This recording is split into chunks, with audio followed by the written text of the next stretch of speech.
ಎಲ್ಲರಿಗೂ ನಮಸ್ಕಾರ. ಕೆಂಚಾಗಿ ನಾನು ಛಾಯಾ ನಿಮ್ಮೆಲ್ಲರೂ ವೆಲ್ಕಮ್ ಮಾಡ್ತಾ ಇದ್ದೀನಿ. ನಾನು ಒಂದು ಕಾಲೇಜಲ್ಲಿ ಕೆಮಿಸ್ಟ್ರಿ ಪ್ರೊಫೆಸರ್ ಆಗಿ ವರ್ಕ್ ಮಾಡ್ತಾ ಇದ್ದೀನಿ. ನನ್ನ ಇಂಟೆನ್ಷನ್ ಈ ಚಾನಲ್ ಸ್ಟಾರ್ಟ್ ಮಾಡೋದಕ್ಕೆ ಅಂದರೆ ಸಾಧ್ಯ ಆದಷ್ಟು ಕೆಮಿಸ್ಟ್ರಿ ರಿಲೇಟೆಡ್ ಟಾಪಿಕ್ನ ಸಿಂಪಲ್ ಆಗಿ ಕನ್ನಡದಲ್ಲಿ ಹೇಳುವಂಥ ಪ್ರಯತ್ನ ಮಾಡ್ತಾ ಇದ್ದೀನಿ. ಕೆಮಿಸ್ಟ್ರಿ ಇಷ್ಟ ಇಲ್ಲದೆ ಇರೋರ್ಗೂ ಕೆಮಿಸ್ಟ್ರಿ ಕಡೆಗೆ ಸೆಳೆಯುವಂಥ ಪ್ರಯತ್ನ ನಾನು ನನ್ನ ಚಾನಲಲ್ಲಿ ಮಾಡ್ತಾ ಇದ್ದೀನಿ. ನಾನು ಬರೀ ಕೆಮಿಸ್ಟ್ರಿ ಅಲ್ಲ, ಪರ್ಟಿಕ್ಯುಲರ್ಲಿ BSc ಕೆಮಿಸ್ಟ್ರಿ ಓದೋ ಹುಡುಗರಿಗೆ ಹೆಲ್ಪ್ ಆಗೋ ರೀತಿಯಲ್ಲಿ ಬೇರೆ ಬೇರೆ ತರ ವಿಡಿಯೋಗಳನ್ನ ನಾನು ಮಾಡ್ತಾ ಇದ್ದೀನಿ. ಸೊ ತುಂಬಾ ಜನ ಹುಡುಗರು ಈ ಪೆಂಡಮಿಕ್ ಟೈಮಲ್ಲಿ, ಕೋವಿಡ್ ಟೈಮಲ್ಲಿ ಎಕನಾಮಿಕ್ ಕ್ರೈಸಿಸ್ ಆಗ್ತಾ ಇದೆ. ಸೊ ನಮ್ಗೆ ಯಾವ ತರ ಸ್ಕಾಲರ್ಶಿಪ್ಸ್ ಇದೆ ಅದು ಗೊತ್ತಿಲ್ಲ, ನಮ್ಗೆ ಓದೋದು ಹೈಯರ್ ಎಜುಕೇಶನ್ ಹೋಗೋದು ನಮ್ಗೆ ಕಷ್ಟ ಆಗ್ತಾ ಇದೆ, ಅದ್ರ ಬಗ್ಗೆ ಒಂದಿಷ್ಟು ಇನ್ಫಾರ್ಮೇಶನ್ ನನ್ಗೆ ಹೇಳ್ಕೊಡಿ ಅಂತ ಹೇಳಿದ್ರು. ಹಾಗಾಗಿ ನಾನೇನ್ ಮಾಡಿದ್ದೀನಿ, ಸ್ಕಾಲರ್ಶಿಪ್ ಸೀರೀಸ್ ನ ಸ್ಟಾರ್ಟ್ ಮಾಡಿದ್ದೀನಿ. ಆಲ್ರೆಡಿ ಈ ಸೀರೀಸ್ ಅಲ್ಲಿ ಒಂದು ವಿಡಿಯೋ ನಾನು ಆಲ್ರೆಡಿ ಅಪ್ಲೋಡ್ ಮಾಡಿದ್ದೀನಿ. ಇದು ಎರಡನೇ ವಿಡಿಯೋ ನಾನು ಅಪ್ಲೋಡ್ ಮಾಡ್ತಾ ಇರುವಂತದ್ದು. ನಾನು particularly I focusing on degree ಸ್ಟೂಡೆಂಟ್ಸ್ಗೆ ಯಾವ ರೀತಿ ಸ್ಕಾಲರ್ಶಿಪ್ಸ್ ಇದೆ ಅದ್ರ ಬಗ್ಗೆ ಇನ್ಫಾರ್ಮೇಶನ್ ಕೊಡೋಣ ಅಂತ ಅನ್ಕೊಳ್ತಾ ಇದ್ದೀನಿ. ಇವತ್ತು ನಾನು DCE ಇದು ಅಂದ್ರೆ ಕಾಲೇಜಿಯೇಟ್ ಎಜುಕೇಶನ್ ಅವತ್ತು ಯಾವ್ಯಾವ ರೀತಿ of Karnataka director of collegiate education DCE ಅಂತ ಏನ್ ಹೇಳ್ತಾರೆ, ಅವ್ರದ್ದು ಯಾವ್ಯಾವ್ದು ಸ್ಕಾಲರ್ಶಿಪ್ಸ್ ಇದೆ ಅದನ್ನ ಹೇಗೆ ಅಪ್ಲೈ ಮಾಡಬೇಕು ಅದ್ರ ಬಗ್ಗೆ ಇನ್ಫಾರ್ಮೇಶನ್ ಕೊಡೋಣ ಅಂತ ಅನ್ಕೊಳ್ತಾ ಇದ್ದೀನಿ. Again welcome to Kenchaya. ನನ್ನ ಚಾನೆಲ್ನ ಸಬ್ಸ್ಕ್ರೈಬ್ ಮಾಡಿ, ಶೇರ್ ಮಾಡಿ. ಸೊ ನಾನು ಏನ್ ಮಾಡ್ತಾ ಇದ್ದೀನಿ ಅಂತಂದ್ರೆ ಸ್ಕ್ರೀನ್ ಶೇರ್ ಮಾಡಿ ನಾನು ನಿಮ್ಗೆ ಹೇಳೋಣ ಅಂತ ಅನ್ಕೊಳ್ತಾ ಇದ್ದೀನಿ. ಸೊ ಹಂಗಾಗಿ ನಾನು ಏನ್ ಮಾಡ್ತಾ ಇದ್ದೀನಿ ಅಂತಂದ್ರೆ ಸ್ಕ್ರೀನ್ ಶೇರ್ ಮಾಡೋದಕ್ಕೆ ಟ್ರೈ ಮಾಡ್ಕೊಳ್ತಾ ಇದ್ದೀನಿ. ಸೊ ಇದನ್ನೆಲ್ಲ ನಾನು ಏನ್ ಮಾಡ್ತಾ ಇದ್ದೀನಿ, PPT ಮಾಡ್ತಾ ಇದ್ದೀನಿ. ಯಾಕೆ PPT ಮಾಡ್ತಾ ಇದ್ದೀನಿ ಅಂತಂದ್ರೆ ಸೊ ದಟ್ ನಿಮ್ಗೆ ಏನಾಗುತ್ತೆ ಅಂದ್ರೆ ನಿಮ್ಗೆ ಗೊತ್ತಾಗುತ್ತೆ ಹೇಗೆ ಯಾವ ತರ ಇದೆ ನೋಡ್ಕೋಬಹುದು, ಮತ್ತೆ ರಿವೈಂಡ್ ಮಾಡಿ ನೀವೇನ್ ಮಾಡ್ಕೋಬಹುದು, ನೋಡ್ಕೋಬಹುದು. ಹಂಗಾಗಿ ನಾನು ಏನ್ ಮಾಡ್ತಾ ಇದ್ದೀನಿ, ಇವತ್ತು ಈ ವಿಡಿಯೋನ ನಾನು ಮಾಡ್ತಾ ಇದ್ದೀನಿ. Again welcome to Kenchaya. ನನ್ನ ಚಾನೆಲ್ನ ಸಬ್ಸ್ಕ್ರೈಬ್ ಮಾಡಿ, ಶೇರ್ ಮಾಡಿ. ಅಗೇನ್ ಈ ಇನ್ಫಾರ್ಮೇಶನ್ ಏನಾಗಿರ್ಬೋದು, ನಿಮ್ಗೆ ಯೂಸ್ಫುಲ್ ಆಗಿರ್ಬೋದು, ಯೂಸ್ಫುಲ್ ಆಗಿಲ್ದಲೇ ಇರ್ಬೋದು. ಯಾರಿಗಿದ ನೆಸೆಸಿಟಿ ಇದೆಯೋ ನೀವು ಅವ್ರಿಗೆ ಏನ್ ಮಾಡ್ಬೋದು ಅಂದ್ರೆ ಈ ವಿಡಿಯೋಗಳನ್ನ ನೀವು ಫಾರ್ವರ್ಡ್ ಮಾಡಬಹುದು. ಸೊ ಇದು ಏನಕ್ಕೆ ಅಂದ್ರೆ ಇವ್ರು ಏನ್ ಮಾಡ್ತಾ ಇದಾರೆ, department of collegiate education Karnataka India, college ಶಿಕ್ಷಣ ಇಲಾಖೆ ಏನಿದೆಯಲ್ಲ ಅವರು ಈ ರೀತಿಯಾದಂತ ನಿಮ್ಗೆ ಸ್ಕಾಲರ್ಶಿಪ್ಸ್ ನ ಕೊಡ್ತಾ ಹೋಗ್ತಾರೆ. ಸೊ ಇದ್ರ ಬಗ್ಗೆ ನಿಮ್ಗೆ ಇನ್ಫಾರ್ಮೇಶನ್ ಇರ್ಬೇಕಾಗತ್ತೆ. ಸೊ ನಿಮಗಿಲ್ಲ ಅಂತಂದ್ರೆ ನೀವೇನ್ ಮಾಡ್ಬೇಕಾಗತ್ತೆ, ಇದು ನಿಮ್ಗೆ ಹೆಲ್ಪ್ ಆಗ್ಲಿಲ್ಲ ಅಂದ್ರೆ ಇದನ್ನ ಶೇರ್ ಮಾಡಿ ಎಲ್ಲರಿಗೂ ಉಪಯೋಗ ಆಗಿ ಮಾಡ್ಕೊಳಕ್ಕೆ. ಆಕ್ಚುಲಿ ಈ ಸ್ಕಾಲರ್ಶಿಪ್ಸ್ ಗಳು ಯಾಕಿದೆ ಅಂತಂದ್ರೆ ಯಾರು ಹೈಯರ್ ಎಜುಕೇಶನ್ ಇಂದ ವಿಥೆಲ್ಡ್ ಆಗ್ಬಾರ್ದು. ಅಥವಾ ನನಗೆ ಹಣಕಾಸಿನ ತೊಂದರೆ ಇದೆ ಅಂತ, ದುಡ್ಡು ಒಂದೇ ಮುಖ್ಯ ಅಲ್ಲ, ಹಣಕಾಸಿನ ನನ್ಗೆ ಇಂಟೆಲಿಜೆನ್ಸ್ ಇದೆ, ನನ್ಗೆ ಓದೋಕೆ ಆಸೆ ಇದೆ, ಆದ್ರೆ ದುಡ್ಡಿಲ್ಲ ಅನ್ನೋ ಕಾರಣಕ್ಕೆ ಹೈಯರ್ ಎಜುಕೇಶನ್ಗೆ ಯಾರು ಹೋಗ್ಬಾರ್ದು ಅನ್ನೋ ನಿಟ್ಟಿನಲ್ಲಿ ಅವ್ರೇನ್ ಮಾಡಿದ್ದಾರೆ, ಎಷ್ಟೊಂದು ಬೇರೆ ಬೇರೆ ರೀತಿಯಾದಂತ ಸ್ಕಾಲರ್ಶಿಪ್ಸ್ ನ ಕೊಡ್ತಾ ಹೋಗ್ತಾರೆ. ಸೊ ಅವ್ರು ಯಾರ್ಯಾವ್ದು ಸ್ಕಾಲರ್ಶಿಪ್ಸ್ ಕೊಡ್ತಾ ಇದ್ದಾರೆ, ಯಾರು ಕೊಡ್ತಾ ಇದ್ದಾರೆ, ಯಾರು ಅಪ್ಲೈ ಮಾಡ್ಬೋದು ಅದ್ರ ಬಗ್ಗೆ ಹೇಳ್ತಾ ಹೋಗ್ತಾರೆ. ಪರ್ಟಿಕ್ಯುಲರ್ಲಿ ಏನಿದೆಯಲ್ಲ, ಅವ್ರು ಎಕನಾಮಿಕಲಿ ಬ್ಯಾಕ್ವರ್ಡ್ ಸ್ಟೂಡೆಂಟ್ಸ್ ಯಾರಿರ್ತಾರೆ ಎಲ್ಲಾ ಕೆಟಗರಿ ಅವ್ರಿಗೆ 1, 2, 3 ಇರ್ಬೋದು, ಜನರಲ್ ಮೆರಿಟ್ ಇರ್ಬೋದು, SC ST ಇರ್ಬೋದು, ಎಲ್ಲರಿಗೂ ಆಗೋಂಗೆ ಅವರು ಕೊಡ್ತಾ ಹೋಗ್ತಾರೆ. ಸೊ ಇದು government college, government aided first grade colleges ಯಾವ್ಯಾವ್ದಿದೆಯಲ್ಲ, ಸೊ ಆ ಸ್ಟೂಡೆಂಟ್ಸ್ ಎಲ್ಲಾನು ಅಪ್ಲೈ ಮಾಡ್ಕೋಬಹುದು. ಸೊ ಅದು ಯಾವ್ಯಾವ್ದಿದೆ, ಈಗ department of collegiate education, college ಶಿಕ್ಷಣ ಇಲಾಖೆ ವತಿಯಿಂದ ಯಾವ್ಯಾವ ರೀತಿ ಸ್ಕಾಲರ್ಶಿಪ್ಸ್ ಗಳು ಹುಡುಗರಿಗಿದೆ ಅದ್ರ ಬಗ್ಗೆ ನಾವು ಈಗ ತಿಳ್ಕೊಳ್ತಾ ಹೋಗೋಣ. ಸೊ ಅದರಲ್ಲಿ ಯಾವ್ದಿದೆ ಅಂತಂದ್ರೆ ಸಂಜೀವ್ ಅನ್ನಮ್ಮ ಸ್ಕಾಲರ್ಶಿಪ್ ಅಂತ ಇದೆ, ಸರ್ CV ರಾಮನ್ ಸ್ಕಾಲರ್ಶಿಪ್ ಅಂತ ಇದೆ, ಕಿತ್ತೂರು ರಾಣಿ ಚೆನ್ನಮ್ಮ ಪುರಸ್ಕಾರ ಅಂತ ಇದೆ, scholarship for HIV AIDS or leprosy infected parents children ಯಾರಿರ್ತಾರೆ ಅವ್ರಿಗೆಲ್ಲ ಸ್ಕಾಲರ್ಶಿಪ್ ಕೊಡ್ತಾರೆ. ಇದಲ್ದಲೇನೆ Rajiv Gandhi loan scholarship scheme ಅಂತ ಇದೆ. ನಿಮ್ಗೆ ಬೇಕು ಅಂತಂದ್ರೆ ನಾವು ಈಗ ಕೊಡುವಂತ ಅಮೌಂಟ್ ಸಾಕಾಗಲ್ಲ, I go for educational loan ನಾನು ತಗೊಳ್ತೀನಿ ಅಂತಂದ್ರೆ ಅದಕ್ಕೆ ಲೋನ್ ಇದೆ. ಆ ಲೋನ್ಗೆ ಏನ್ ಹೇಳ್ತಾರೆ ಅಂದ್ರೆ Rajiv Gandhi loan scholarship scheme ಅಂತ ಹೇಳ್ತಾರೆ. ಅಪ್ ಟು 1 lakh ಇದರಲ್ಲಿ ನೀವು ಲೋನ್ ತಗೋಬಹುದು. ಸೊ ನಿಮ್ದು ಕೋರ್ಸ್ ವರ್ಕ್ ಎಲ್ಲಿರುತ್ತಲ್ಲ ಅಲ್ಲಿ ತನಕ ನೀವು ಇದನ್ನ ಯೂಸ್ ಮಾಡ್ಕೊಳ್ತಾ ಹೋಗ್ಬೋದು. ಸೊ ಇಷ್ಟು ಕಾಲೇಜು ಶಿಕ್ಷಣ ಇಲಾಖೆ ವತಿಯಿಂದ ನಿಮ್ಗೆ ಸ್ಕಾಲರ್ಶಿಪ್ ಸಿಕ್ಕುವಂಥದ್ದು ಯಾವುದು ಅಂದ್ರೆ 4 ಸ್ಕಾಲರ್ಶಿಪ್, ಒಂದು ಲೋನ್ ಫೆಸಿಲಿಟೀಸ್ ನಿಮ್ಗೆ ಕೊಡ್ತಾ ಹೋಗುತ್ತೆ. ಅದರಲ್ಲಿ ಮೊದಲನೇದು ನಾವು ನೋಡ್ಕೊಳ್ಳೋಣ, ಸಂಜೀವ್ ಅನ್ನಮ್ಮ ಸ್ಕಾಲರ್ಶಿಪ್ ಅಂತ ಹೇಳ್ತಾ ಇದ್ದಾರೆ.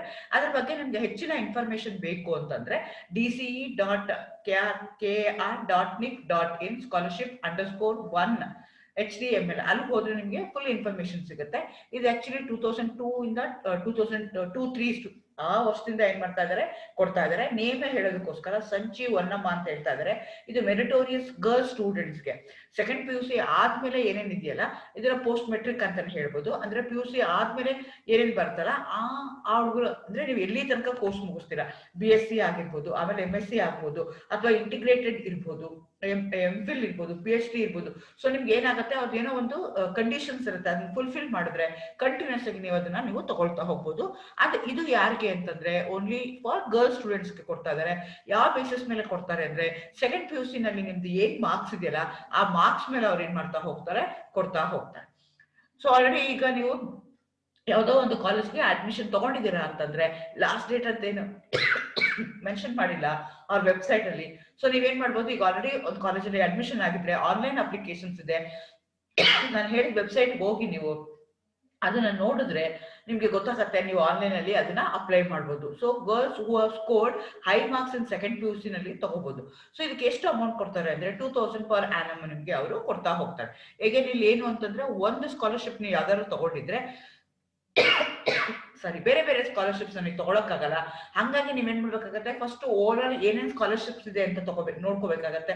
ಅದರಲ್ಲಿ ನಾನು ಯಾವ್ದಕ್ಕೆ ಅಪ್ಲೈ ಮಾಡ್ಬೋದು, ಅದು ನನಗೆ ಹೆಂಗಾಗುತ್ತೆ ಅದ್ರ ಬಗ್ಗೆ ನಿಮ್ಗೆ ಇನ್ಫಾರ್ಮೇಶನ್ ಇರ್ಬೇಕಾಗತ್ತೆ. ಓಕೆ, ಇದಕ್ಕೆ ಎಲಿಜಿಬಿಲಿಟಿ ಏನು ಅಂತ, student should complete their course in 1 attempt and only those student will give the scholarship till the completion of their graduation course. ಅದೇ ನಾನು ಹೇಳಿದಾಗೆ ಈಗ ಸೆಕೆಂಡ್ PUC ಮಾರ್ಕ್ಸ್ ಪ್ರಕಾರ ನಿಮ್ಗೆ ಕೊಡ್ತಾ ಇದ್ದಾರೆ. ಸೊ ನನಗೆ ನಾನು ಸೆಲೆಕ್ಟ್ ಆಗಿದ್ದೀನಿ ಅಂತಂದ್ರೆ ನೀವೇನ್ ಮಾಡ್ಬೇಕು ಅಂದ್ರೆ ಆ ಕೋರ್ಸ್ ನ ಏನಿದೆಯಲ್ಲ ಅಂದ್ರೆ ಯಾವ್ದು ಫೇಲ್ ಆಗ್ತಾರೆ, ಯಾವ್ದೋ ಸಬ್ಜೆಕ್ಟ್ ಅಲ್ಲಿ ಫೇಲ್ ಆಗ್ತಾರೆ, ಫಸ್ಟ್ ಅಟೆಂಪ್ಟ್ ಅಲ್ಲೇ ನೀವೇನ್ ಮಾಡ್ಬೇಕಾಗತ್ತೆ, ಎಲ್ಲಾನು ಕ್ಲಿಯರ್ ಮಾಡ್ಕೊಂಡ್ರೆ ನಿಮ್ಗೆ 3 years ಕೋರ್ಸ್ ತನಕ ನಿಮ್ಗೆ ಆ ಸ್ಕಾಲರ್ಶಿಪ್ಸ್ ನಿಮ್ಗೆ ಆಟೋಮೆಟಿಕಲಿ ಬರ್ತಾ ಹೋಗುತ್ತೆ. ಹೇಗೇನ್ ಇದೆಲ್ಲ ಏನು ಅಂತಂದ್ರೆ ಆನ್ಲೈನ್ ಅಪ್ಲೈ ಮಾಡ್ತೀರಾ, ಆನ್ಲೈನ್ ಅಪ್ಲೈ ಮಾಡಿದಾಗ ನೀವು ಬ್ಯಾಂಕ್ ಡೀಟೇಲ್ಸ್ ನ ಕೊಡ್ಬೇಕಾಗತ್ತೆ, ಅಥವಾ ಅವ್ರಿಗೆ ಅಲ್ಲಿ ಸ್ಕ್ಯಾನ್ಡ್ ಕಾಪೀಸ್ ಇದ್ದಾರೆ ಹಾಕಿ ಅಂತ ಹೇಳ್ತಿರ್ತಾರೆ. ಸೊ ಅದನ್ನೆಲ್ಲ ನೀವೇನ್ ಮಾಡ್ಬೇಕಾಗತ್ತೆ, ಹಾಕ್ತಾ ಇರ್ಬೇಕಾಗತ್ತೆ. ಅವಾಗ ನಿಮ್ಗೆ ಅಪ್ಲೈ ಮಾಡ್ಕೊಳಕ್ಕೆ ಈಸಿ ಆಗುತ್ತೆ. ನೀವು ವೆಬ್ಸೈಟ್ ಹೋಗ್ಬೇಕು, ಅಪ್ಲಿಕೇಶನ್ ಹೇಗಿದೆ ಅಂತ ಚೆಕ್ ಮಾಡ್ಬೇಕು, ಅವಾಗಷ್ಟೇ ನಿಮ್ಗೆ ಅದ್ರ ಬಗ್ಗೆ ಗೊತ್ತಾಗ್ತಾ ಹೋಗುತ್ತೆ. ಇದು ಮೊದಲನೇದು. ಸಂಜೀವ್ ಹೊನ್ನಮ್ಮ ಅನ್ನೋದು ಹುಡುಗಿರ್ಗೆ ಅಷ್ಟೇ ಕೊಡೋದು. BA BSc BCom ಅಂದ್ರೆ ಗ್ರಾಜುಯೇಷನ್ ಯಾವ್ಯಾವ್ದು ಇದೆಯಲ್ಲ ಅದೆಲ್ಲನು ಏಡೆಡ್ ಮತ್ತೆ ಗೌರ್ಮೆಂಟ್ ಕಾಲೇಜಸ್ ಅಲ್ಲಿ ಯಾರು ಓದ್ತಾ ಇದಾರ ಆ ಹುಡುಗಿರಿಗೆ ಅದು ಅವೈಲಬಲ್ ಆಗುತ್ತೆ. ಅದೇ ತರ ಈಗ ಎರಡನೇ ಸ್ಕಾಲರ್ಶಿಪ್ ಕೊಡುವಂಥದ್ದು sir CV Raman student scholarship ಅಂತ ಹೇಳ್ತಾರೆ. ಇದು 2001 ಆ ಸೀರೀಸ್ ಇಂದ ಕೊಡ್ತಾ ಇದ್ದಾರೆ. ಇದು ಎಜುಕೇಶನ್ ಬೇಸಿಕ್ ಸೈನ್ಸ್ ಯಾರು ಓದ್ತಾರೆ, in order to attract student towards the basic science ಕಡೆಗೆ ಹುಡುಗನ ಎಳೆಯೋದಕ್ಕೋಸ್ಕರ ಈ ಸ್ಕಾಲರ್ಶಿಪ್ ನ ಕೊಡ್ತಾರೆ. ಇದು ಕೊಲಿಜಿಯೇಟ್ ಎಜುಕೇಶನ್ DC ಅವರೇ ಕೊಡ್ತಾರೆ, department of collegiate education college ಶಿಕ್ಷಣ ಇಲಾಖೆ ವತಿಯಿಂದ ನಿಮ್ಗೆ ಇದು ಸಿಕ್ಕುವಂತ ಸ್ಕಾಲರ್ಶಿಪ್. ಆಕ್ಚುಲಿ ಇದಕ್ಕೂ ಲಾಸ್ಟ್ ಡೇಟ್ ಏನು ಅವ್ರು ಮೆನ್ಷನ್ ಮಾಡಿಲ್ಲ, ಬಟ್ ಈಗ ಆಲ್ರೆಡಿ ನೀವು ಅಡ್ಮಿಷನ್ ಆಗಿದ್ದೀರಾ ಅಂದ್ರೆ ನಿಮ್ಗೆ ರಿಸಿಪ್ಟ್ ಇದೆ, ಕಾಲೇಜ್ಗೆ ಅಡ್ಮಿಷನ್ ಆಗಿದ್ದಾರೆ ರಿಸಿಪ್ಟ್ ಇದೆ ಅಂತಂದ್ರೆ based on you can apply. Already ಅದು ಓಪನ್ ಆಗಿದೆ ಇದು ವೆಬ್ಸೈಟ್, ನೀವು ಅಪ್ಲೈ ಮಾಡ್ತಾ ಹೋಗ್ಬೋದು. ಮೋಡ್ ಆಫ್ ಅಪ್ಲಿಕೇಶನ್ ಹೇಗೆ, ಆನ್ಲೈನ್ ಅಲ್ಲಿ ಮಾಡಬೇಕು. Student studying in science stream ಅಲ್ಲಿ ಇರುತ್ತೆ. ಎಷ್ಟು ಕೊಡ್ತಾರೆ ಅಂದ್ರೆ 5000 rupees per annum ನಿಮ್ಗೆ ಇದರಲ್ಲಿ ಕೊಡ್ತಾ ಹೋಗ್ತಾರೆ. ಕಂಡೀಷನ್ಸ್ ಏನು, ಎಲಿಜಿಬಿಲಿಟಿ ಯಾರು ಅಪ್ಲೈ ಮಾಡ್ಕೋಬಹುದು ಅಂದ್ರೆ ಯಾಕೆಂದ್ರೆ ಸೆಕೆಂಡ್ PUC ಮಾರ್ಕ್ಸ್ ಬೇಸಿಸ್ ಮೇಲೆ ಮಾಡ್ಕೊಳ್ತಾ ಹೋಗ್ತಾರೆ. ಆದ್ರೆ ಇದು ಯಾರು ಕೊಡ್ತಾರೆ ಅಂದ್ರೆ BSc ನಲ್ಲಿ ಯಾರು ಓದ್ತಾ ಇರ್ತಾರೆ ಅಟ್ಲೀಸ್ಟ್ 2 ನೀವೇನಾಗಿರ್ಬೇಕು, ಬೇಸಿಕ್ ಸೈನ್ಸ್ ಸಬ್ಜೆಕ್ಟ್ ಇರ್ಬೇಕು. ಕಾಂಬಿನೇಷನ್ ಗಳು ಇರ್ತವೆ ನಿಮ್ಗೆ, PCM ಇರ್ಬೋದು, CBSET ಇರ್ಬೋದು, CZBT ಇರ್ಬೋದು, CBBT ಇರ್ಬೋದು. ಈ ತರ ನಿಮ್ಗೆ ಬೇಸಿಕ್ ಸೈನ್ಸ್ 2 ಸಬ್ಜೆಕ್ಟ್ ಇರ್ಬೇಕು, ಅಂತವ್ರು ಇದಕ್ಕೆ ಎಲಿಜಿಬಲ್ ಆಗ್ತಾರೆ. ಅಗೇನ್ ಇದೇನಿದೆಯಲ್ಲ ಇದು ಫುಲ್ ನಿಮ್ಗೆ ಕೋರ್ಸ್ ಮುಗಿಯೋ ತನಕ, ಅಂದ್ರೆ ಈಗ ನೀವು ಫಸ್ಟ್ ಬೇಸಿಕ್ ತಗೊಂಡ್ರೆ ಫುಲ್ 5 years ಆಗೋ ತನಕ ನಿಮ್ಗೆ ಬರ್ತಾ ಇರುತ್ತೆ. Provided that if you pass every semester examination in 1 attempt. ಯಾವುದೇ ರೀತಿ ಬ್ಯಾಕ್ಲಾಗ್ ಇಟ್ಕೊಳ್ತಾರೆ ನೀವು ಪಾಸ್ ಆದ್ರೆ only for the meritorious students, economically weak meritorious ಸ್ಟೂಡೆಂಟ್ಸ್ಗೆ ಇದನ್ನ ಕೊಡುವಂಥದ್ದು. ಅದು ಪರ್ಟಿಕ್ಯುಲರ್ಲಿ ಬರೀ ಸೈನ್ಸ್ ಸ್ಟೂಡೆಂಟ್ಸ್ಗೆ ಕೊಡುವಂಥದ್ದು. ಇದು ನೀವು ಮಿನಿಮಮ್ 2 ಸೈನ್ಸ್ ಸಬ್ಜೆಕ್ಟ್ ನೀವು ತಗೊಂಡಿರ್ಬೇಕಾಗತ್ತೆ. ಇದು 2ನೇ ಸ್ಕಾಲರ್ಶಿಪ್ DC ಇಂದ ಕೊಡ್ತಾ ಇರೋದು. ಕಾಲೇಜು ಶಿಕ್ಷಣ ಇಲಾಖೆ ವತಿಯಿಂದ ಇರುವಂತ 2 ಸ್ಕಾಲರ್ಶಿಪ್ಸ್ ಯಾವುದು ಅಂದ್ರೆ ಸಂಜೀವ್ ನಮ್ಮ ಒಂದು ಅದು ಎಲ್ಲರಿಗೂ ಬರುತ್ತೆ. ಆದ್ರೆ sir CV Raman student scholarship ಏನಿದೆಯಲ್ಲ ಅದು ಓನ್ಲಿ ಫಾರ್ ದಿ ಸೈನ್ಸ್ ಸ್ಟೂಡೆಂಟ್ಸ್ಗೆ ಬರ್ತಾ ಹೋಗುತ್ತೆ. ಇದು ನಿಮ್ಗೆ 2ನೇ ಸ್ಕಾಲರ್ಶಿಪ್ ಆಯ್ತು.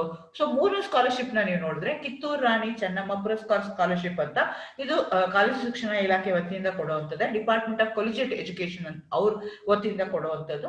ಅದ್ರ ಬಗ್ಗೆ ನಿಮ್ಗೆ ಇನ್ಫಾರ್ಮೇಶನ್ ಬೇಕು ಅಂತಂದ್ರೆ dc.karnataka.gov.in info to student plus scholarships /EN ಇದಕ್ಕೆ ಹೋದ್ರೆ ನೀವು ವೆಬ್ಸೈಟ್ಗೆ ಹೋದ್ರೆ ನಿಮ್ಗೆ ಏನಾಗುತ್ತೆ, ಫುಲ್ ಇನ್ಫಾರ್ಮೇಶನ್ ಸಿಗುತ್ತೆ. ಸೊ ನಾನು ಮುಂಚೆನೆ ಹೇಳಿದಂಗೆ ನೀವು ಯಾವುದೇ ಸ್ಕಾಲರ್ಶಿಪ್ ತಗೊಳ್ಳಿ, ಸೆಂಟ್ರಲ್ ಗೌರ್ಮೆಂಟ್ ತಗೊಳ್ಳಿ, ಸ್ಟೇಟ್ ಗೌರ್ಮೆಂಟ್ ತಗೊಳ್ಳಿ, ಅಥವಾ DC ತಗೊಳ್ಳಿ, ಯಾವ್ದಾದ್ರು ನೀವು ಒಂದೇ ಒಂದು ಸ್ಕಾಲರ್ಶಿಪ್ ಮಾತ್ರ ನೀವು ಎಲಿಜಿಬಲ್ ಆಗ್ತೀರಾ. ಸೊ ನೀವು ಯಾವ ಸ್ಕಾಲರ್ಶಿಪ್ ಅಪ್ಲೈ ಮಾಡ್ತಾ ಇದ್ದೀರಾ, ನನಗೆ ಯಾವ್ದು ಬರುತ್ತೆ ಅಂತ ನೀವು ನೋಡ್ಕೋಬೇಕಾಗತ್ತೆ. ಯಾಕೆ ನೀವು ಅಲ್ಲಿ ಇನ್ ಟರ್ಮ್ಸ್ ಆಫ್ ಮನಿನೂ ನೋಡ್ಕೋಬೇಕಾಗತ್ತೆ. ಇದಕ್ಕೆ ಎಷ್ಟು ದುಡ್ಡು ಬರುತ್ತೆ, ಪರ್ ಆನಮ್ 2000 ಕೊಡ್ತಾರೆ ಸಂಜೀವ್ ಹೊನ್ನಮ್ಮ ಆದ್ರೆ, ಇದಕ್ಕಾದ್ರೆ ಸರ್ CV ರಾಮನ್ ಆದ್ರೆ 5000 ಕೊಡ್ತಾರೆ. ಸೊ ಬೇರೆ ಬೇರೆ ಸ್ಕಾಲರ್ಶಿಪ್ ಅಮೌಂಟ್ ಜಾಸ್ತಿ ಇದ್ರೆ ನೀವು ಅದನ್ನು ಚೆಕ್ ಮಾಡ್ಕೋಬೇಕಾಗತ್ತೆ.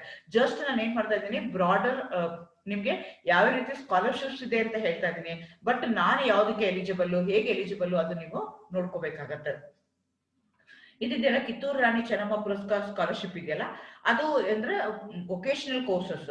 ಅದೇ ಯಾರು ತಗೊಳ್ತಾರೆ ಅಂದ್ರೆ ಸಿಇಟಿ ಮುಖಾಂತರ ಯಾರು ವೊಕೇಶನಲ್ ಕೋರ್ಸಸ್ಗೆ ಅಡ್ಮಿಷನ್ ಆಗಿರ್ತಾರಲ್ಲ ಅಂತವ್ರಿಗೆ ಕೊಡುವಂಥದ್ದು. ಇದು ಮೆಡಿಕಲ್ ಇರ್ಬೋದು, ಇಂಜಿನಿಯರಿಂಗ್ ಇರ್ಬೋದು, ಅಥವಾ ಆರ್ಕಿಟೆಕ್ಚರ್ ಇರ್ಬೋದು, ಅಥವಾ ನಿಮ್ಗೆ ಇದು ಅಗ್ರಿಕಲ್ಚರಲ್ ಇರ್ಬೋದು. ವೊಕೇಶನಲ್ ಕೋರ್ಸಸ್ ಯಾವ್ಯಾವಿದೆಯಲ್ಲ ಅದು ಥ್ರೂ ಸಿಇಟಿ ಯಾರು ಅಡ್ಮಿಷನ್ ಆಗಿದ್ದಾರೆ ಅಂತವ್ರು ಇದಕ್ಕೆ ಅಪ್ಲೈ ಮಾಡ್ಕೋಬಹುದು. ನಾಟ್ ಓನ್ಲಿ ಇದನ್ನ ಡಿಗ್ರಿ ಅವ್ರಿಗೆ ಇದಿಲ್ಲ, ಬರೀ ಇದನ್ನ ವೊಕೇಶನಲ್ ಕೋರ್ಸಸ್ ಯಾರಿದೆಯಲ್ಲ ಅವ್ರಿಗೆ ಇದು ಸಿಕ್ಕುವಂಥದ್ದು. ಇದಕ್ಕೆ ಎಲಿಜಿಬಿಲಿಟಿ ಏನು? This scheme is meant for the girl students only. ಹೆಸರು ಹೇಳ್ತಾ ಇದ್ದಾರೆ ಕಿತ್ತೂರು ರಾಣಿ ಚೆನ್ನಮ್ಮ ಅಂತ, ಹಾಗಾಗಿ ಇದನ್ನ ಬರೀ ಹುಡುಗಿಗೆ ಅಷ್ಟೇ ಕೊಡ್ತಾರೆ. The student should belong to the below poverty line, BPO category ಆಗಿರ್ಬೇಕಾಗತ್ತೆ, ಹೈಯೆಸ್ಟ್ ಮಾರ್ಕ್ಸ್ ತಗೊಂಡಿರ್ಬೇಕಾಗತ್ತೆ. ಅವಾರ್ಡ್ ಎವ್ರಿ ಡಿಸ್ಟ್ರಿಕ್ಟ್ ಅಲ್ಲಿ 10 ಗರ್ಲ್ ಸ್ಟೂಡೆಂಟ್ಸ್ ಸೆಲೆಕ್ಟ್ ಮಾಡ್ಕೊಳ್ತಾರೆ. ಅದನ್ನ ಯಾರು ಸೆಲೆಕ್ಟ್ ಮಾಡ್ತಾರೆ ಅಂದ್ರೆ ಒಂದು ಕಮಿಟಿ ಇರುತ್ತೆ, ಅದಕ್ಕೆ ಡಿಸ್ಟ್ರಿಕ್ಟ್ ಕಮಿಷನರ್ ಇರ್ತಾರೆ, ಅವ್ರು ಅದನ್ನ ಮಾಡ್ತಾ ಹೋಗ್ತಾರೆ. ಸೊ ಇದು ಏನಾಗುತ್ತೆ ಅಂದ್ರೆ, ನೀವು ಏನು ಕೋರ್ಸ್ ಇರುತ್ತಲ್ಲ, ಅಥವಾ BE ಇರ್ಬೋದು ಅಥವಾ BTech ಇರ್ಬೋದು, ಯಾವುದೇ ಕೋರ್ಸ್ ಇದೆಯಲ್ಲ ಆ ಕೋರ್ಸ್ ಫುಲ್ ಮುಗಿಯೋ ತನಕ ನಿಮ್ಗೆ ಸ್ಕಾಲರ್ಶಿಪ್ ಬರ್ತಾ ಹೋಗುತ್ತೆ. ಎವ್ರಿ ಇಯರ್ ನಿಮಗೆ ಬರ್ತಾ ಹೋಗುತ್ತೆ, ಪ್ರೊವೈಡೆಡ್ ನೀವು ಯಾವ್ದು ಬ್ಯಾಕ್ಲಾಗ್ ಇದ್ದರೆ ಫಸ್ಟ್ ಅಟೆಂಪ್ಟ್ ಅಲ್ಲೇ ಎಲ್ಲಾ ಸಬ್ಜೆಕ್ಟ್ ಪಾಸ್ ಆಗಿದ್ರೆ ಇದನ್ನ ನೀವು ತಗೊಳ್ತಾ ಹೋಗ್ಬೋದು. ಮತ್ತೆ ಇನ್ನೊಂದು 4ನೇ ಸ್ಕಾಲರ್ಶಿಪ್ DC ಕೊಡ್ತಾ ಇರುವಂತದ್ದು, ಕಾಲೇಜು ಶಿಕ್ಷಣ ಇಲಾಖೆ ವತಿಯಿಂದ ಕೊಡ್ತಾ ಇರುವಂತದ್ದು 4ನೇ ಸ್ಕಾಲರ್ಶಿಪ್ ಯಾವುದು ಅಂದ್ರೆ, scholarship for HIV AIDS or leprosy infected parents children. ನಿಮ್ ತಂದೆ ತಾಯಿಗಳಿಗೆ ಪರ್ಟಿಕ್ಯುಲರ್ಲಿ ಏಡ್ಸ್ ಮತ್ತೆ HIV ಅಥವಾ ಲೆಪ್ರಸಿ ಇನ್ಫೆಕ್ಟೆಡ್ ಆಗಿದ್ರೆ ಅಂತ ಪೇರೆಂಟ್ಸ್ ಮಕ್ಕಳುಗಳಿಗೆ ಕೊಡುವಂತ ಸ್ಕಾಲರ್ಶಿಪ್ ಇದೆ. ಅಂತದಕ್ಕೆ ನಾವೇನಂತ ಕರಿತೀವಿ, ಈ ಸ್ಕಾಲರ್ಶಿಪ್ ಇದೆ. ಸೊ ಇದ್ರ ಏನಾಗಿರ್ಬೋದು, ಆ ಸ್ಕಾಲರ್ಶಿಪ್ ತಗೋಬೇಕಾದ್ರೆ ಆ ಪೇರೆಂಟ್ಸ್ ಇರೋವಂಥವ್ರು ಸತ್ತಿರ್ಬೋದು ಅಥವಾ ಬದುಕಿರ್ಬೋದು ಅಂತ ಮಕ್ಕಳಿಗೆ ಏನ್ ಮಾಡ್ತಾ ಹೋಗ್ತಾರೆ, ಇದನ್ನ ಕೊಡ್ತಾ ಹೋಗ್ತಾರೆ. ನಾನು ಮುಂಚೆನೆ ಹೇಳಿದಾಗೆ ಇದು ಯಾವ ಉದ್ದೇಶದಿಂದ ಮಾಡಿದಾರೆ ಅಂದ್ರೆ, ಯಾವುದೇ ಹುಡುಗರು ಮೆರಿಟ್ ಇರುವಂತ ಸ್ಟೂಡೆಂಟ್ಸ್ ದುಡ್ಡಿನ ಸಲುವಾಗಿ ಮಾತ್ರನೇ ನಾನು ಹೈಯರ್ ಎಜುಕೇಶನ್ ಹೋಗಕ್ ಆಗಿಲ್ಲ ಅಂತ ಅನ್ಬಾರ್ದು ಅನ್ನೋ ಇಂಟೆನ್ಷನ್ ಇಟ್ಕೊಂಡು ಎಲ್ಲರಿಗೂ ಹೈಯರ್ ಎಜುಕೇಶನ್ ಸಿಗ್ಬೇಕು ಆ ತರ ಉದ್ದೇಶ ಇಟ್ಕೊಂಡು ಇದೆಲ್ಲ ಸ್ಕಾಲರ್ಶಿಪ್ಸ್ ನ ಕೊಡ್ತಾ ಇದ್ದಾರೆ. ಸೊ ಹಾಗಾಗಿ ಈ ರೋಗ ಇರುವಂತ ಪೇರೆಂಟ್ಸ್ ಇರೋ ಮಕ್ಕಳುಗಳಿಗೂ ತೊಂದರೆ ಆಗ್ಬಾರ್ದು ಅಂತ ಅದನ್ನ ಏನ್ ಮಾಡ್ತಾ ಇದಾರೆ, ಸ್ಕಾಲರ್ಶಿಪ್ ಕೊಡ್ತಾ ಇದ್ದಾರೆ. ಸೊ ಲೆಪ್ರಸಿ ಇನ್ಫೆಕ್ಟೆಡ್ ಪೇರೆಂಟ್ಸ್ ಚಿಲ್ಡ್ರನ್ಸ್ಗೆ ಇದಕ್ಕೆ ಅಪ್ಲೈ ಆಗುತ್ತೆ. ಸೊ ಇದೇನು ಅಂತಂದ್ರೆ, ಯಾವುದೇ ಪಾರ್ಟ್ಸ್ ಆಫ್ ಕರ್ನಾಟಕ ಇರ್ಬೋದು, ಎಲ್ಲಾ ಹುಡುಗರಿಗೂ ಇದು ಕೊಡ್ತಾ ಹೋಗುತ್ತೆ. ಜೊತೆಗೆ ಆ ಪೇರೆಂಟ್ಸ್ 25 ವರ್ಷದಿಂದ ಕರ್ನಾಟಕದಲ್ಲಿ ಇರ್ಬೇಕಾಗುತ್ತೆ. ಯಾಕೆಂದ್ರೆ ಈ ನಾನು DC ಏನ್ ಹೇಳ್ತೀನಿ, ಕಾಲೇಜು ಶಿಕ್ಷಣ ಇಲಾಖೆ, ನಾನು ಕರ್ನಾಟಕದಲ್ಲಿ ಇರುವಂತ ಕಾಲೇಜು ಶಿಕ್ಷಣ ಇಲಾಖೆ ಬಗ್ಗೆ ಹೇಳ್ತಾ ಇದ್ದೀನಿ. ಹಂಗಾಗಿ ಆ ಪೇರೆಂಟ್ಸ್ ಏನಾಗಿರ್ಬೇಕು ಅಥವಾ ಮಕ್ಕಳು ಏನಾಗಿರ್ಬೇಕು ಅಂದ್ರೆ, they should be from Karnataka, ಅವ್ರು ಕರ್ನಾಟಕದಿಂದ ಇರ್ಬೇಕಾಗತ್ತೆ. ಓಕೆ, ಸೊ ಅವ್ರೇನ್ ಮಾಡ್ಕೋಬೇಕಾಗತ್ತೆ ಅಂದ್ರೆ, ಟ್ರೀಟ್ಮೆಂಟ್ ತಗೊಳ್ತಾ ಇರ್ಬೇಕಾಗತ್ತೆ ಅಥವಾ ಎಕ್ಸ್ಟೆಂಡ್ ಆಗ್ತಾ ಇರುತ್ತೆ ಅಂತವ್ರಿಗೆ ಇದನ್ನ ಕೊಡ್ತಾ ಹೋಗ್ತಾರೆ. ಇದು ಏಡೆಡ್ ಮತ್ತೆ ಗೌರ್ಮೆಂಟ್ ಕಾಲೇಜ್ ಕೊಡ್ತಾರೆ. Eligible students should produce study certificate of the respective courses. So study certificate ನ ನೀವು ಅಲ್ಲಿ ಕೊಡ್ಬೇಕಾಗತ್ತೆ. ಅದನ್ನ ಅಡ್ಮಿಷನ್ ಆಗಿದ್ದೀನಿ ಈ ಕಾಲೇಜ್ಗೆ, ಇಂಥ ಕೋರ್ಸ್ ಅಡ್ಮಿಷನ್ ಆಗಿದ್ದೀನಿ ಅಂತ ನೀವು ಅದನ್ನ ಪ್ರೊಡ್ಯೂಸ್ ನ ಮಾಡ್ಬೇಕಾಗತ್ತೆ. ಸೊ ಮೋಡ್ ಆಫ್ ಸೆಲೆಕ್ಷನ್ ಹೇಗೆ ಅಂತ ಹೇಳಿದಂಗೆನೆ, the student should produce the certified copy of FDP ಅಥವಾ art treatment obtained from the competent authority and countersigned by the district health officer, district surgeon. Certified copy of the date of the birth to be provided. The proof of the establishment of the relation between the parents and the children shall be given in the form of a ration card or a caste certificate, income certificate, ration card. ಅವ್ರ ನಮ್ಮ ಮಕ್ಕಳೇ ಇವರು ಅಂತ ಹೇಳೋದಕ್ಕೆ ಏನಾದ್ರು proof ನ ನೀವು ಕೊಡ್ಬೇಕಾಗತ್ತೆ. Authenticity of the above mentioned document shall be verified by the principals of the respective colleges. So respective colleges sign ಮಾಡಿ ನೀವು ಥ್ರೂ ಕಾಲೇಜ್ ಅದನ್ನ ಅಪ್ಲೈ ಮಾಡ್ಬೇಕಾಗತ್ತೆ. ಸೊ ಇದು ಅಮೌಂಟ್ ಹೇಗೆ ಕೊಡ್ತಾರೆ, ಆಕ್ಚುಲಿ ಇದನ್ನ ಫ್ರೀ ಎಜುಕೇಶನ್ ಅಂತಾನೆ ಕರೀತಾರೆ. ಅಮೌಂಟ್ ಹೇಗೆ ಕೊಡ್ತಾರೆ ಅಂತಂದ್ರೆ, 1500 rupees per month into 12 months ಕೊಡ್ತಾರೆ. ಫ್ರೀ ಎಜುಕೇಶನ್ ಅಲಯನ್ಸ್ ಅಂತ ಹೇಳ್ತಾರೆ. ಟ್ಯೂಷನ್ ಫೀಸ್ ಏನ್ ಕಟ್ಟಿರ್ತಾರಲ್ಲ ಅದನ್ನ ರಿಯಂಬರ್ಸ್ ಮಾಡ್ತಾರೆ. ಅದ್ರ ಜೊತೆಗೆ 3000 rupees towards the college fees ಇರ್ಬೋದು, ಬುಕ್ ಇರ್ಬೋದು, ಅಥವಾ ಸ್ಟೇಷನರಿ ಇರ್ಬೋದು, ನಿಮ್ಗೆ ಪಾಸ್ ತಗೊಳಕ್ ಇರ್ಬೋದು, ಇದು ಎಲ್ಲದಕ್ಕೂ ನಿಮ್ಗೆ ಕೊಡ್ತಾ ಹೋಗ್ತಾರೆ. ಇದು ನಿಮ್ಗೆ DC ಇಂದ ಕೊಡ್ತಾರೆ, ಕಾಲೇಜು ಶಿಕ್ಷಣ ಇಲಾಖೆ ವತಿಯಿಂದ ಕೊಡ್ತಾ ಇರುವಂತ 4 ಸ್ಕಾಲರ್ಶಿಪ್. 2 ಹೆಣ್ಮಕ್ಳಿಗೆ ಕೊಡ್ತಾರೆ, ಒಂದು ಸೈನ್ಸ್ ಸ್ಟೂಡೆಂಟ್ಸ್ಗೆ ಕೊಡ್ತಾರೆ, ಒಂದು ಇನ್ಫೆಕ್ಟೆಡ್ ಪೇರೆಂಟ್ಸ್ ಚಿಲ್ಡ್ರನ್ಸ್ಗೆ ಕೊಡ್ತಾ ಹೋಗ್ತಾರೆ. ಸಂಜೀವನಮ್ಮ ಇದೆ, ಕಿತ್ತೂರು ರಾಣಿ ಚೆನ್ನಮ್ಮ ಇದೆ, sir C V Raman award ಇದೆ, ಮತ್ತೆ ಇದೊಂದು ಫ್ರೀ ಎಜುಕೇಶನ್ ಅವಾರ್ಡ್ ನಿಮ್ಗೆ ಸ್ಕಾಲರ್ಶಿಪ್ ಇದೆ. ಇದಲ್ಲದೆ ಇನ್ನೊಂದು ಸ್ಕೀಮ್ ಇದೆ, ಅದು ಯಾವುದು ಅಂದ್ರೆ Rajiv Gandhi loan scholarship scheme ಅಂತ ಹೇಳ್ತೀವಿ. ಇದನ್ನ ಏನ್ ಮಾಡ್ತಾರೆ ಅಂದ್ರೆ, this scheme is introduced by the government of Karnataka to ensure the poverty and financial constraints will not delay the higher education to the meritorious poor students. ನಾನು ಮುಂಚೆನೆ ಹೇಳ್ದಂಗೆ ದುಡ್ಡಿಲ್ಲ ಅನ್ನೋ ಒಂದೇ ಕಾರಣಕ್ಕೆ ಅವ್ರ ಹೈಯರ್ ಎಜುಕೇಶನ್ಗೆ ಹೋಗ್ದಂಗೆ ತಡೆಯೋದಿಕ್ಕೆ, ಅಂದ್ರೆ ದುಡ್ಡು ಒಂದೇ ಅಲ್ಲ, ಅದ್ರ ಜೊತೆಗೂ ನಿಮ್ಗೆ ಇಂಟೆಲಿಜೆನ್ಸ್ ಇದೆ, ಮೆರಿಟ್ ಇದೆ, ನನ್ಗೆ ಓದ್ಬೇಕು ಅಂತ ಆಸೆ ಇದೆ ಅಂತಂದ್ರೆ ದುಡ್ಡು ಸಲುವಾಗಿ ನೀವು ಅದನ್ನ ಕನ್ಸ್ಟೈನ್ ಆಗ್ತಾರೆ, ದುಡ್ಡು ಸಲುವಾಗಿ ಹಿಂದಕ್ಕೆ ಹೋಗ್ತಾರೆ, ಎಲ್ಲಾನು ಕಲೀಲಿ ಅನ್ನೋ ಉದ್ದೇಶಕ್ಕೋಸ್ಕರ ಇದನ್ನ ನಿಮ್ಗೆ ಇಟ್ಟಿದ್ದಾರೆ. ಇದಕ್ಕೆ ಆಬ್ಜೆಕ್ಟಿವ್ ಏನಂದ್ರೆ to increase the admissions of the student belong to the economically weaker section. So ದುಡ್ಡಿಲ್ಲ ಅಥವಾ ನಮ್ಗೇನೋ ಕಷ್ಟ ಆಗ್ತಾ ಇದೆ, ಅಷ್ಟೆಲ್ಲ ಫೀಸ್ ಕಟ್ಟಕ್ ಆಗ್ತಾ ಇಲ್ಲ ಅಂತ ತೊಂದರೆ ಇರುವಂತ ಹುಡುಗರಿಗೆ ಹೈಯರ್ ಎಜುಕೇಶನ್ ಕಡೆಗೆ ಅಟ್ರಾಕ್ಟ್ ಮಾಡೋದಕ್ಕೆ ಇದನ್ನ ಮಾಡುದು.